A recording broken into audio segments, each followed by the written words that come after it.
용액의 성질입니다. 그래서 우리가 지금까지 10장, 11장, 12장에서 배운 내용들을 한번 생각을 해보면은 10장의 기체, 11장의 액체, 그 다음에 12장의 고체 이렇게 배웠죠. 근데 그때까지 10장에서 12장까지 다룬 내용들을 잘 생각을 해보면은 전부 한 종류의 성분으로 이루어져 있는 순물질을 위주로 우리가 다뤘었죠. 물론 기체에서는 혼합물 다루긴 했었지만은 주된 내용은 항상 우리가 순물질을 이야기를 했었죠. 근데 13장에서 우리는 이제 처음으로 그럼 순물질들끼리 섞어 놓은 혼합물의 물성은 어떻게 달라질 것이냐, 그거를 한번 다뤄볼 예정입니다. 그럼 여러분들 혼합물에 대해서 한번 이야기를 해보면은 혼합물의 정의에 대해서 누가 한번 이야기해 보실 수 있나요?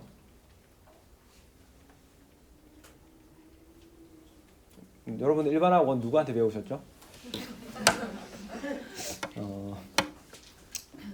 다들 아시는데 이제 그냥 말하기 싫은 거죠, 그죠? 이제 항상 어떤 정의를 이야기할 때에는 우리가 중요하게 여기는 키워드, 키포인트들을 꼭 기억을 하셔야 되는데, 일단은 혼합물이니까 두 가지 이상을 섞어야겠죠. 두 가지 이상을 섞어야 되고 두 가지 이상의 순물질을 섞는데, 여기서 중요한 거는 두 가지 이상의 순물질이 섞여서 걔네들이 완전히 새로운 물질이 돼버리면 안 되죠. 그래서 우리가 중요하게 생각해야 되는 거는 화학적 성질을 유지한 채로 섞여 있어야 된다. 그래서 결국에는 화학적 성질을 유지하고 있다라는 말 자체가 이게 이런 혼합물을 만들고 혼합물을 다시 순물질로 만드는 과정이 전부 물리적 과정이라는 거죠. 그죠? 어떤 그 물질 자체의 아이덴티티에는 전혀 영향을 미치지 않는다. 화학적 성질을 유지해야 되고, 그리고 얘네들 우리가 혼합물을 만들 때 있어서 특별히 어떤 비율을 지켜야 된다. 예를 들어서 어떤 내가 설탕물을 만들 때, 설탕물은 설탕과 물의 혼합물이죠. 근데 내가 이거를 설탕을 물 100g에 설탕을 10g 넣는 것도 설탕물이고, 물 100g에 설탕 20g 넣은 것도 설탕물 혼합물이죠. 그러니까 특별한 비율은 없다. 그래서 임의의 비율로 섞여 있다. 그렇게 이야기를 할 수 있겠죠. 혼합물 내에서도 우리가 이제 균일 혼합물과 불균일 혼합물을 나눌 수 있죠. 그래서 균일 혼합물은 어떤 넓은 범위에, 혼합물의 넓은 범위에 걸쳐서 조성이 일정할 때, 그러니까 설탕물을 만들었는데 내가 설탕물의 어디를 취해서 맛을 보던지 단맛이 비슷한 정도면 그거는 균일 혼합물. 근데 설탕물을 내가 취했는데 어떤 곳은 엄청 단데 어떤 곳은 만약에 밍밍하다, 그러면은 그거는 불균일 혼합물이 되겠죠. 그래서 이런 부분들은 그냥 기본적으로 여러분들 다 잘 알고 있을 거라고 생각하고, 그래서 제가 예전에도 말씀드렸지만 항상 공부를 우리가 할 때는 쉬운 거부터 한 다음에 어려운 걸로 간다. 그래서 균일이랑 불균일 봤을 때 당연히 균일한 게 훨씬 더 우리가 공부하기 쉽겠죠. 일부분만 우리가 공부를 해도 그 나머지 전체 성질을 다 알 수 있으니까. 그래서 우리는 13장에서 균일 혼합물을 다루게 될 거다. 그런 내용이 되겠습니다. 그리고 이제 그래서 제가 예전에 강의, 사실 이게 이거 잡소리 잠깐만 다시 시작하도록 할게요. 그래서 이제 이런 내용을 배울 거다. 그리고 우리의 목표는 용액의 성질에 대해서 이해하는 것이다. 네, 그런 게 되겠습니다. 네, 13.1절 용액.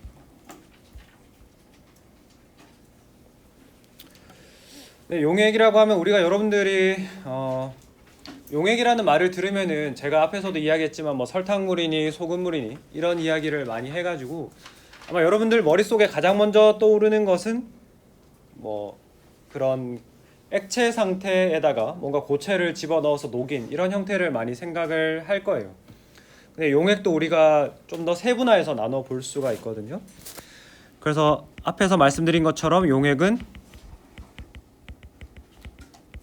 균일 혼합물인데 이 균일 혼합물 내에서도 이 구성하고 있는 입자의 크기가 어떠냐에 따라서 크기가 대략 0.1에서 2 나노미터 범위에 있다 그러면은 걔는 우리가 그냥 용액이라고 부르고, 만약에 이거보다 조금 더 큰 사이즈다 2에서 500 나노미터다 하면은 그거는 우리가 콜로이드라고 부르고, 그래서 여러분들이 콜로이드 용액을 콜로이드도 용액이라고 하죠. 콜로이드를 직접 보시면은 뭔가 내 눈에 딱 뭐랄까요, 내 눈에 입자 자체가 보이지는 않지만은 굉장히 뭔가 희뿌옇다 뭐 이런 느낌을 좀 받을 거예요. 근데 그에 반해서 용액의 경우에는 굉장히 투명한, 우리 입자 자체가 워낙 곱기 때문에 우리 눈에 아예 그 어떤 느껴지지 않는 거죠. 그런 차이가 있다. 그리고 콜로이드보다 더 큰 거, 500 나노미터보다 더 큰 것들, 이런 거는 현탁액, 서스펜션이라고도 부르는데요. 그래서 여기서는 이제 더 이상 균일 혼합물의 영역이 아니라 불균일 혼합물, 우유 같은 것들을 생각해 보시면 될 것 같아요. 그래서 그런 굉장히 입자의 덩어리가 큰 것들을 우리가 현탁액이라고 부른다. 그래서 1, 2, 3번을 여기서 다 해버렸네요. 1번에서 3번을 여기서 했고, 4번으로 가면 이제 용액의 종류에 대해서 이야기를 해볼 텐데, 그래서 우리가 구성 입자의 크기에 따라서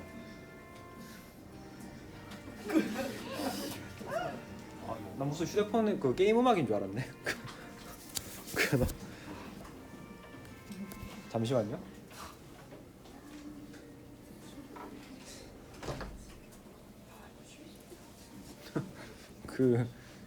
네, 이제 용액의 종류에 대해서 좀 이야기를 해보려고 하는데, 많은 학생들이 용액이라고 하면은 액체에다가 고체를 녹인 거, 이거를 이제 좀 전형적으로 많이 생각을 하는데, 근데 사실 용액이라고 하는 거의 정의 자체로 되돌아가 보면은 그냥 우리가 균일 혼합물인데 구성 입자의 크기가 0.1에서 2 나노미터 정도, 구성 입자가 굉장히 작은 것들을 우리가 용액이라고 부르잖아요. 그래서 결국에는 이게 상의 문제가 아닌 거예요. 액체에다가 고체를 넣은 거, 이런 식으로 상으로 이해를 하시면 안 되고, 그 순물질과 혼합물 그리고 입자의 크기, 이런 식으로 우리가 용액을 인지를 해야 된다는 거죠. 그럼 그렇게 생각하고 나서 보면은 기체에다가 기체를 섞은 것도 용액이라고 할 수 있죠. 그죠? 그 대표적인 예로 공기 같은 것들, 공기가 대부분의 질소 기체와 한 28% 그 산소 기체, 그리고 나머지 CO2 이런 것들로 이루어져 있죠. 그리고 이런 것들도 있어요. 액체에다가 기체를 녹인 거. 가장 우리 주변에서 쉽게 볼 수 있는 게 탄산수 같은 거죠. 그래서 물에다가 CO2 기체를 녹인 거, 그런 것들이 있겠죠.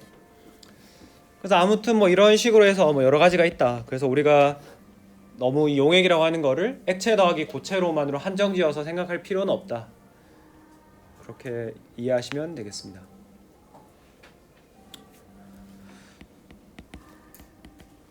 그러면은 용액을 구성하는 두 가지 성분, 그러니까 이 어떤 상이 섞였느냐 이거와 상관없이 용액은 용질과 용매로 나누어 볼 수가 있거든요.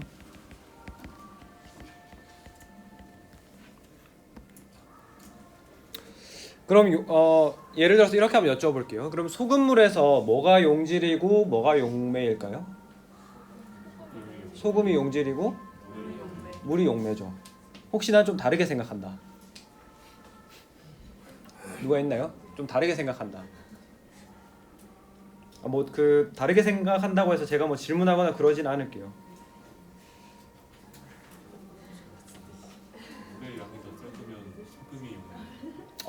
정확했습니다. 내가 상품 주려고 했었는데 주기 전에 말했기 때문에 이거는 무효로 하겠습니다. 내가 그럼 농담이고 드릴게요. 제가 그때 지난번에 누구 드린다 그러지 않았나? 저요. 그때는 안 드렸어요? 수업 마치고 오시면은 제가 그럼 2개 드릴게요. 네. 내가 이상한 사람 되고 제가 이것도 잠깐 정지해놔야겠네. 아무튼 그래가지고 지금 중요한 부분을 지적해 주셨는데, 소금물이라고 해서 이제 항상 소금이 용질이고 고체인 소금이 용질이고 액체인 물이 용매라고 생각하면 안 된다는 거예요. 그래서 이 용질과 용매를 구분하는 것은 누가 더 많이 있느냐. 그래서 용질은 숫자가 적은 쪽을 의미를 하고, 용매는 숫자가 많은 쪽을 의미해요. 제가 이미 답을 말씀을 드렸습니다만은 여기서 중요한 거는 개수예요, 개수. 그래서 질량이 더 많은 쪽 이런 식으로 이해를 하면은 안 된다라는 거예요. 무슨 말인지 아시겠죠? 예를 들어서 이런 경우가 있을 수도 있어요.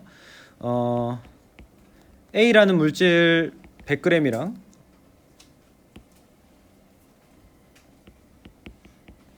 그 다음에 B라고 하는 물질 200g을 섞었어요.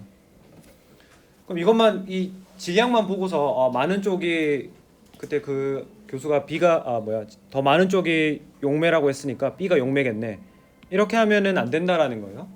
개수를 계산해 봐야 되니까. 그럼 얘의 분자량이 1이라고 치고 B의 분자량은 100g이라고 해볼게요. 그러면은 A의 개수는 얼마예요? A의 개수는 100개 있고 B의 개수는 2개 있는 거잖아요.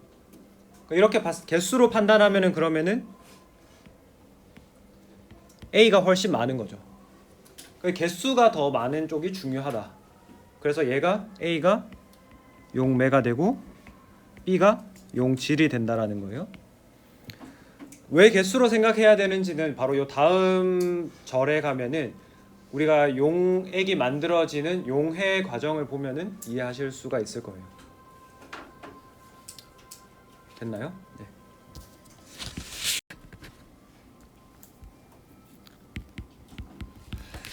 그 13.2절로 가봅시다. 그래서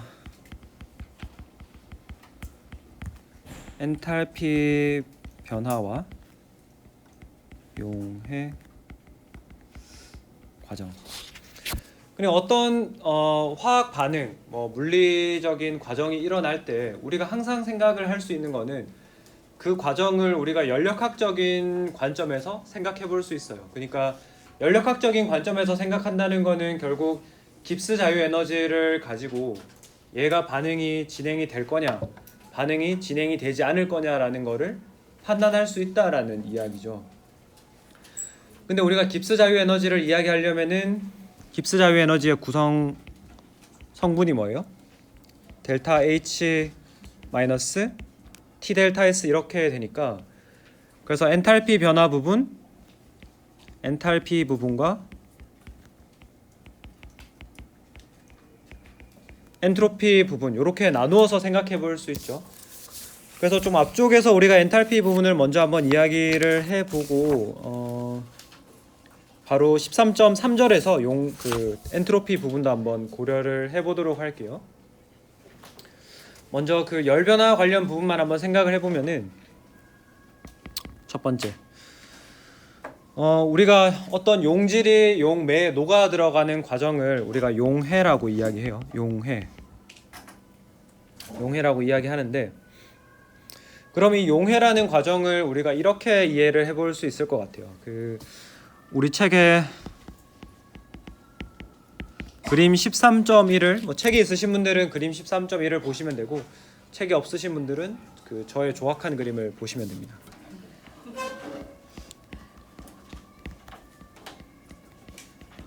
용질이라고 하는 게 우리가 지금은 그 고체를 한번 생각을 해볼게요. 고체 용질이 이렇게 단단하게 잘 붙어 있겠죠. 그 다음에 약간 이렇게 액체인 용매는 약간 이런 식으로 길쭉하게 그려놨네요.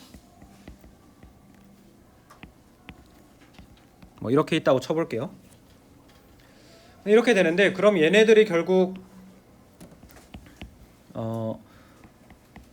어떤 최종적인 과정, 용매가 죄송합니다. 용액이 되게 되면은 어떤 식이 되냐 하면은 용질, 동그라미 용질이 이렇게 있고 얘 주변을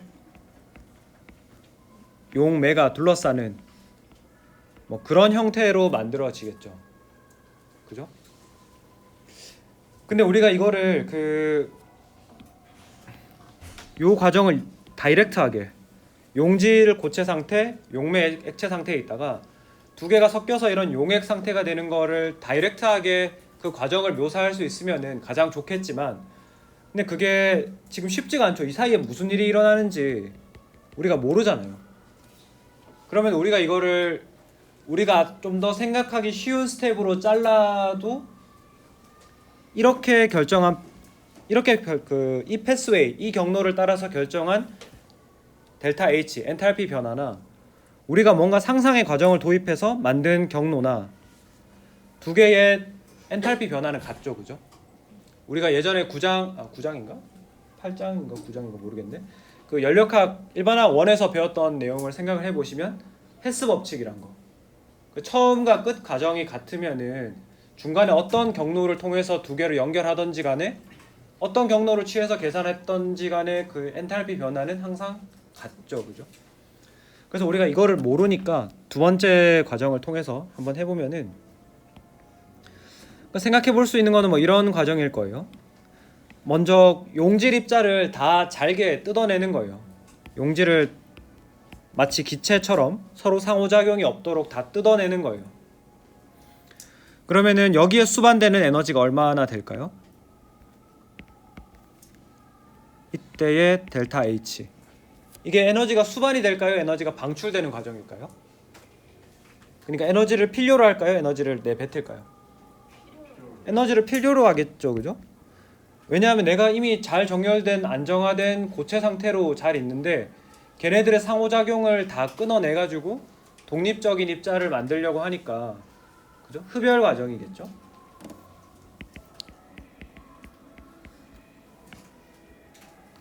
그래서 우리가 용질 간의 상호작용을 끊어내는 과정은 흡열이다. 이렇게 할까요? 구체적으로 쓸까요, 그냥? 용질 이렇게 되고요. 그럼 역시 마찬가지로 용매도 자기들끼리 이렇게 상호작용을 잘 하고 있는데 이거를 다 끊어내자는 거예요, 기체처럼. 그럼 역시 이 과정도 역시 델타 H는 0보다 크겠죠. 흡열 과정이겠죠. 액체 상태로 잘 돼 있는 거를 상호작용을 다 끊어내야 되니까. 그래서 델타 H 용매 역시 0보다 크다. 그럼 이렇게 각각의 독립적인 입자로 상호작용이 없는 입자로 갈라진 용질과 용매를 우리가 이제는 상호작용하도록 허락해 주는 거예요. 그래서 허락해 줘가지고 그러면은 지금 보시는 것처럼 용질과 용매 사이에 이런 상호작용들이 새로 생기게 되죠. 그럼 용질과 용매가 상호작용을 한다는 거는 연력학적으로는 에너지를 방출하는, 더 안정화되는 과정이겠죠. 그래서 용질, 용매 간의 상호작용은 더 안정해지는 그런 과정이다. 이렇게 쓸 수가 있겠습니다.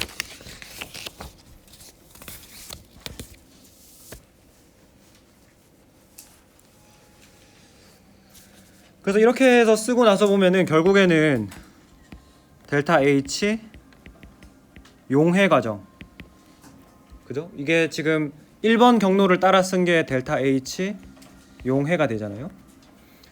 그럼 결국에는 용해라는 과정의 엔탈피 변화를 우리가 이런 식으로 이해할 수 있는 거예요.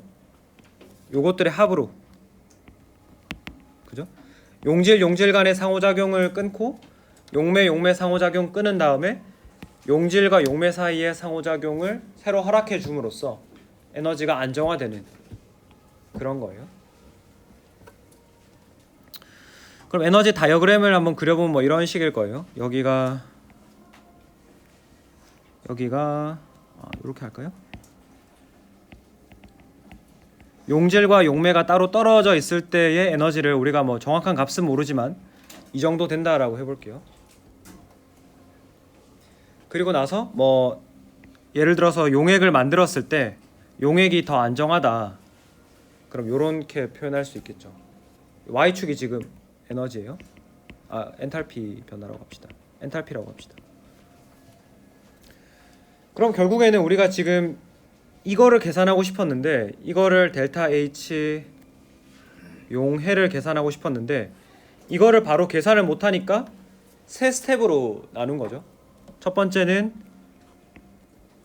델타 H 용질 간의 상호작용을 끊어놓고 그 다음 두 번째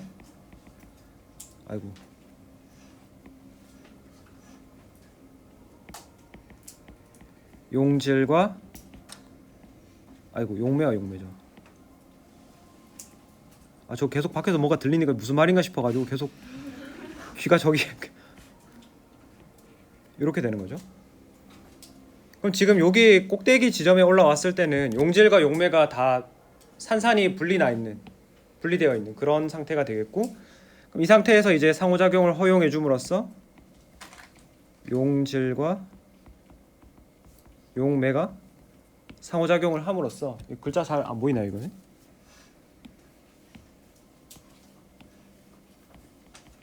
용질 용매 이렇게 되는 거죠. 근데 그래가지고 이게 항상 용해 과정이 항상 발열 과정일 필요는 없죠, 그죠? 그래서 용액이 오히려 용질이랑 용매보다 더 많은 열을 함유하고 있을 수도 있죠. 그래서 요 용액의 에너지 엔탈피의 위치는 사실 가변적이다. 그래서 더 위에 있을 수도 있다. 그래가지고 그럼 결국에는 우리가 용해 과정에서 이 용해 과정이 연력학적으로 유리한 반응인가 불리한 반응인가를 따져보려면은 이 용매와 용매, 용질과 용질 각각의 구성 성분이 각자가 얼마나 단단하게 매어져 있는지랑 걔네들을 서로 섞었을 때 만들어지는 새로운 형태의 결합이 얼마나 더 안정한가, 이거 두 개를 비교함으로써 우리가 용해 과정의 연력학적인 유리함, 불리함을 따져볼 수가 있겠죠. 근데 제가 이제 여기서 뭐 되게 말을 길게 구질구질하게 그냥 용해 과정이 일어나는지 안 일어나는지를 판단할 수 있습니다, 이렇게 말하지 않고 용해 과정에서 연력학적인 기여가 뭐 유리한지 불리한지 그 연력학적인이라는 사족을 계속 붙이고 있죠. 그 이유는 바로 우리가 지금 델타 G 깁스 자유 에너지 변화를 이야기하고 있는 게 아니라 엔탈피 변화를 이야기하고 있기 때문에 사실 이것만으로는 우리가 이 용해 과정의 자발성 그 자체를 이야기할 수는 없다는 거예요. 물론 이 델타 H가 굉장히 큰 기여를 하지만은 이게 전부는 아니다. 아시겠죠? 아무튼 이런 식으로 용해 과정의 델타 H를 이해할 수 있다. 혹시 여기에 질문 있으신가요? 없으세요?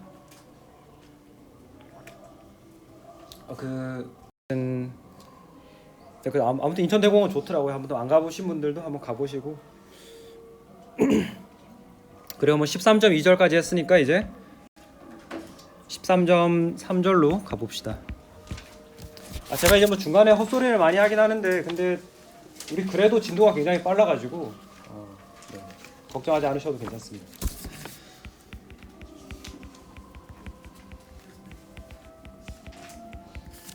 그래서 이제 13.3절에서는 우리가 본격적으로 용해도 예측하는 거를 한번 해볼게요. 그래서 13.2절에서는 우리가 그 용해도 과정에서 엔탈피 변화만 이야기를 했었는데 이번에는 이제 나머지 부분, 엔트로피 부분까지 모두 이야기를 하겠다라는 거예요.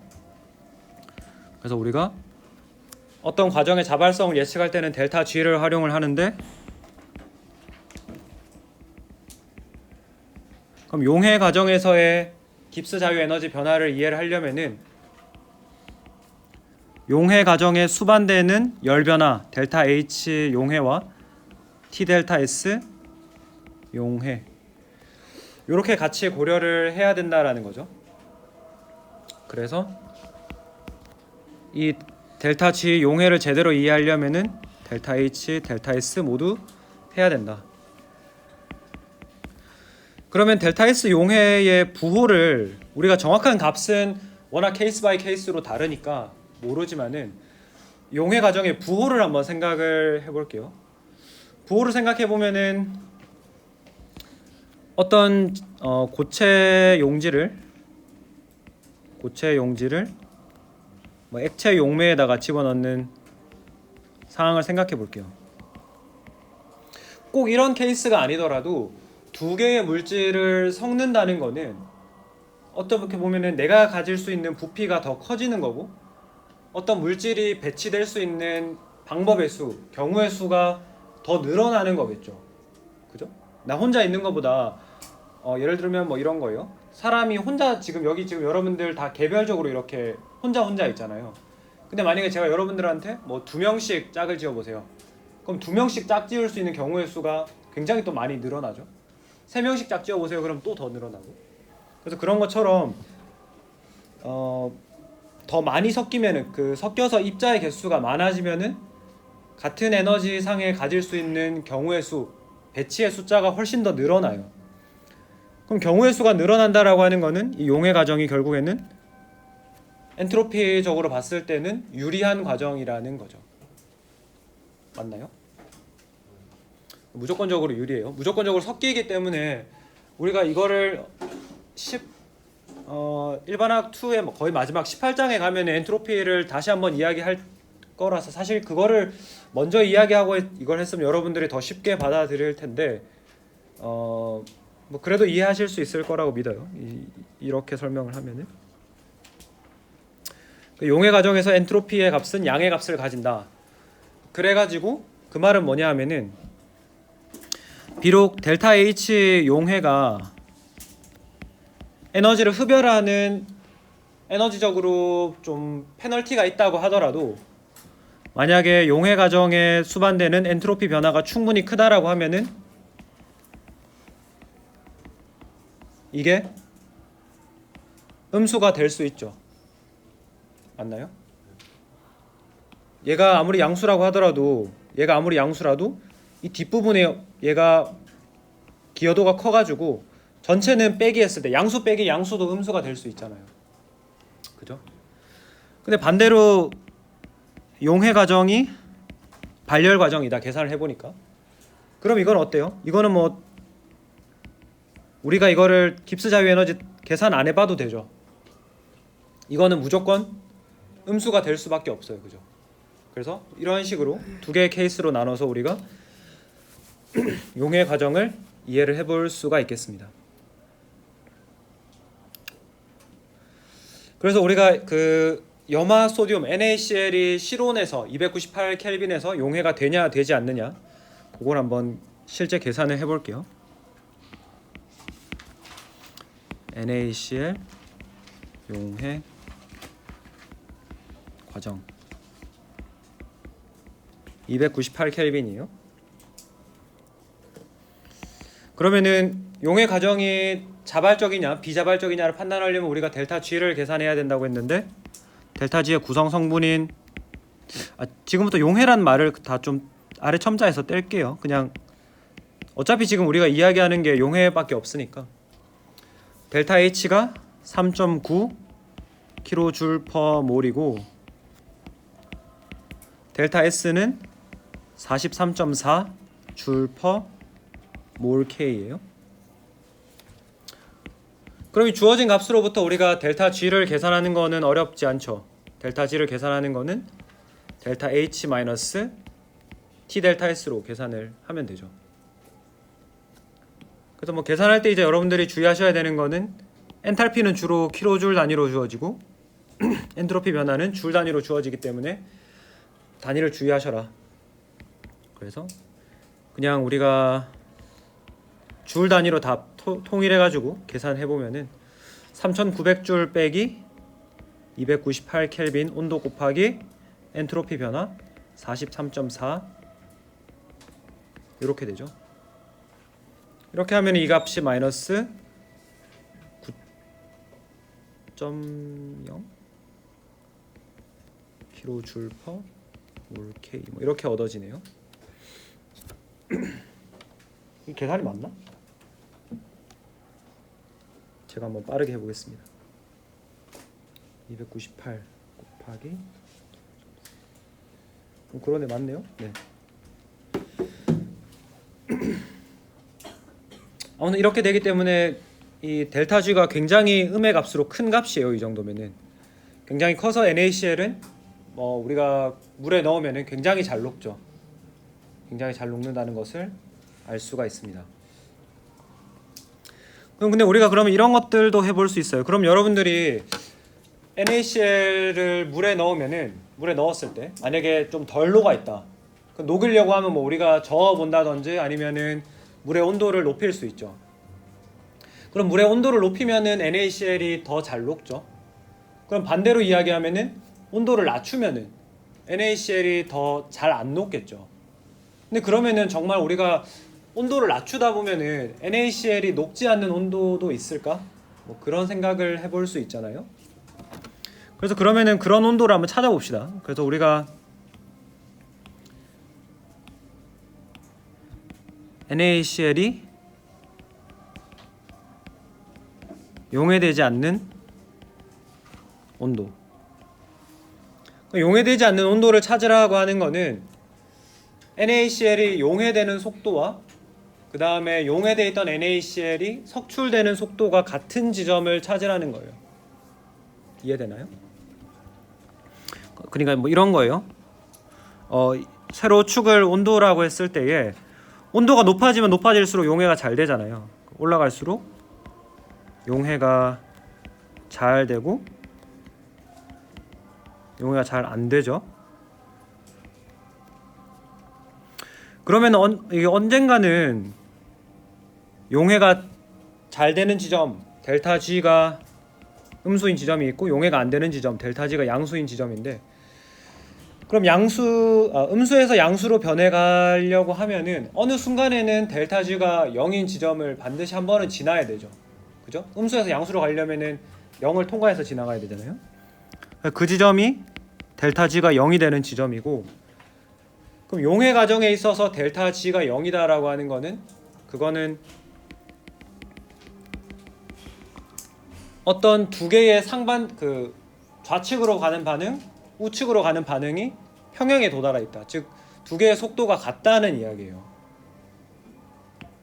그래서 여기서는 용해가 되지 않는다라는 거는 용해가 되는 속도 평형에서 용해가 되는 속도랑 용해의 반대 과정, 녹아 있는 게 고체로 다시 나오는 석출 과정이죠. 석출되는 속도가 같다는 이야기예요. 그렇기 때문에 델타 G가 0이 되는 거죠. 두 개가 같기 때문에 속도.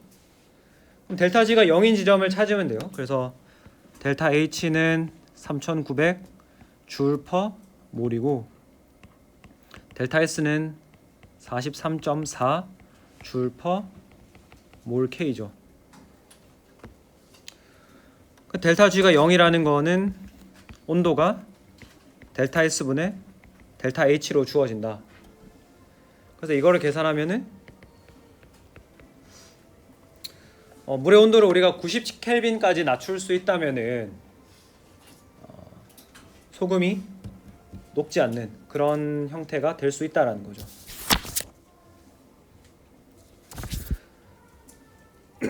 그래서 이 컨셉은 사실 굉장히 중요합니다. 델타 G가 0이 되는 지점이 평형이다.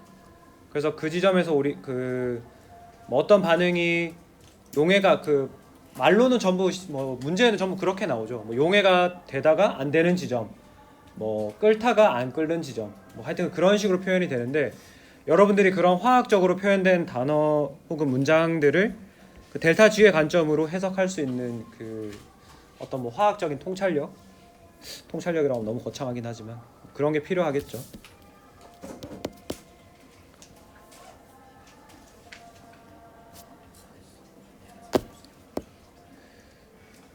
이렇게 하고 그 다음에 6번 과정 해볼게요.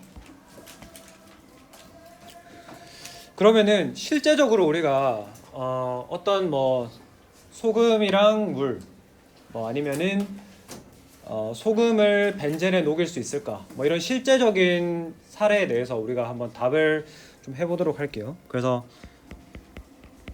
뭐 갑자기 교과서에 뭐 끼리끼리 녹는다 뭐 이런 말이 나오나 싶을 텐데 뭐 예를 들면은 이런 경우를 뭐 이런 경우를 한번 생각해 볼까요? NaCl을 소금을 우리가 염화소듐을 물에 넣는 건 잘 녹아요. 이건 잘 녹습니다. 근데 NaCl을 벤젠에 넣는 건 잘 안 녹아요.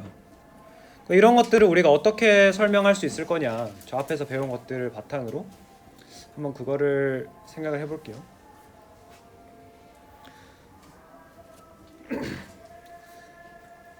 우리가 지금 이야기를 한 거는 어떤 녹는다는 과정의 자발성을 이야기할 때에 델타 S는 사실 크게 생각할 필요는 없죠.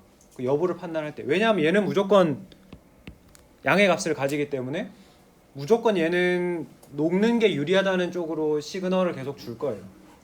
그럼 우리가 판단을 해야 되는 거는 뭐냐 하면은 델타 H, 엔탈피 변화가 용해 과정에서 유리하냐 불리하냐 이거를 따져서 생각을 해봐야 되죠. 근데 그러면 우리가 이 델타 H 용해 과정을 어떻게 세분화했었냐 하면은 용질끼리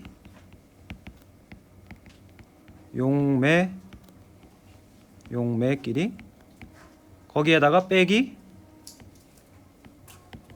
용질과 용매의 상호작용 이렇게 말씀을 드렸어요. 그죠? 처음 페이지에서 처음 페이지 아니고 바로 앞 전 페이지에서 좀 더 크게 해도 되겠군요.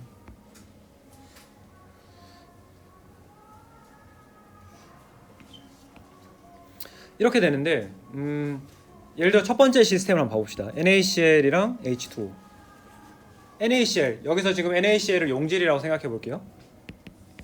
용질은 지금 분자 간에 어떤 상호작용을 하고 있나요? 이온 결합이죠. 그 분자 간 결합 중에서 가장 세다는 이온 결합이에요. 용매는 어때요? 용매는 물로 수소 결합. 극성 분자인 물이 이거 쓸까요? 극성 분자인 물이 수소 결합을 하고 있죠. 그 다음에 얘네들이 만드는 용질 용매 상호작용 NaCl H2O가 이온 쌍극자 힘을 받게 되죠. 이렇게 해서 봤을 때에는 이 에너지적으로 불리한 요소들의 합이랑 에너지적으로 유리한 쪽 이 요소의 합이 거의 대동소이해요. 두 개를 더해가지고 계산해보면 거의 비슷하단 말이에요. 그러니까 에너지적으로 아주 불리한 반응은 아니에요. 그죠? 그냥 물론 앞에 요 값이 조금 더 커요. 좀 더 크지만 그럼에도 불구하고 우리가 엔트로피 변화를 통해서 극복할 수 있는 값이에요. 근데 이런 케이스를 두 번째 케이스 NaCl을 벤젠에 넣은 거 여전히 용질은 이온성 고체니까 이온 결합을 하고 있는데 벤젠의 경우에는 그냥 C6H6로 분산력밖에 없는 시스템이에요. 그러면은 얘네를 NaCl 벤젠 용액이 만들어졌다고 했을 때 이온 분산력이라고 하는 건 우리가 사실 들어본 적이 없는 그다지 특징적인 힘이 아니에요. 그러니까 뭐 우리가 유의미하게 해석할 만큼 강한 상호작용이 아니라는 거죠. 그럼 이 케이스는 어때요? 이 케이스는 이온 결합이 너무 세기 때문에 이 밸런스가 완전히 깨지는 거예요.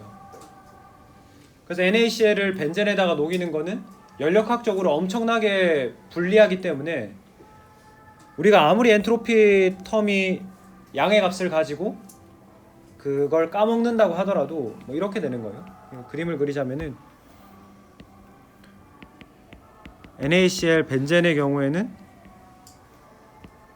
다 떼내면은 이렇게 되고 델타 H 변화 여기까지밖에 못 내려오는 거예요. 그러니까 이거를 이만큼을 델타 S로 까기에는 너무 양이 많다는 거죠. 너무 많은 에너지를 흡수했기 때문에 방출할 수가 없다. 그래서 좀 구분이 되시나요? 그래가지고 여기서 하고 싶은 말은 뭐냐 하면은 좀 비슷한 종류들끼리 용질과 용매가 비슷한 종류의 상호작용을 하고 비슷한 정도의 어떤 상호작용 크기를 가지고 있어야지 여기서 우리가 뒤에서 빼기 할 때 그래도 이 앞에 양의 에너지 부분을 많이 까먹을 수가 있고 그래야지 우리가 엔트로피 변화로 그 델타 G가 음수가 되는 결과까지 만들어낼 수가 있다. 그래서 이처럼 이온 극성 분자 이거는 이제 특징들이 비슷하죠, 그죠? 플러스 마이너스가 굉장히 명확한 얘들끼리는 잘 녹이는데 이온 분산력 이거는 전혀 서로 다른 캐릭터잖아요. 이온은 정전기적인 인력이 굉장히 강한 것에 반해서 분산력은 정전기적인 인력이 거의 작용하지 않는 그런 형태의 분자죠. 그죠? 그래서 끼리끼리 녹는다라는 표현이 원래는 그냥 관찰에서 얻어진 우리가 그런 지식이었는데 우리 연력학적인 관점에서 이렇게 이해를 할 수가 있다. 그럼 예를 들어서 마지막으로 요걸 한번 정리를 해볼까요? 뭐 NaCl이 있고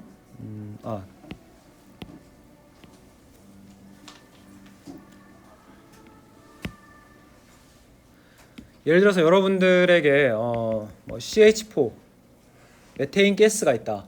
메테인 가스는 물에 잘 녹을까요? 아니면은 앞에서 말한 벤젠에 잘 녹을까요? 그렇죠.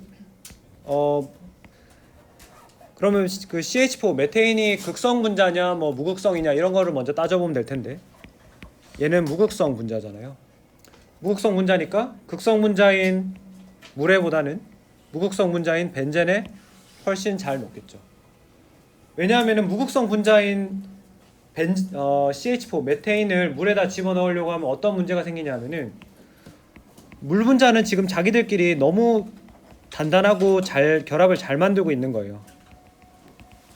자기들끼리 굉장히 안정한 형태를 유지하고 있는데 이거를 깨고 나서 이 사이에 억지로 CH4를 집어넣으려고 하니까 너무 많은 에너지가 필요한 거죠.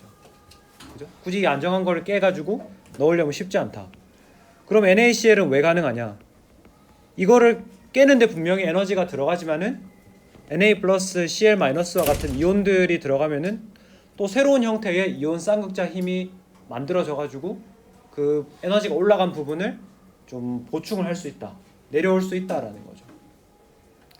아시겠죠? 그래서 여러분들이 그 뭐 용질의 종류, 용매의 종류 이렇게 있는 거를 보고 어떤 것들이 끼리끼리 잘 녹일 수 있는지 그런 것도 선택을 할 줄 아셔야겠죠.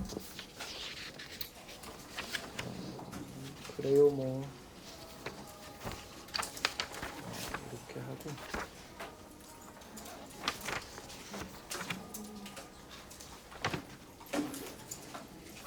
그래요. 그럼 오늘은 여기까지 하고 다음 시간에는 제가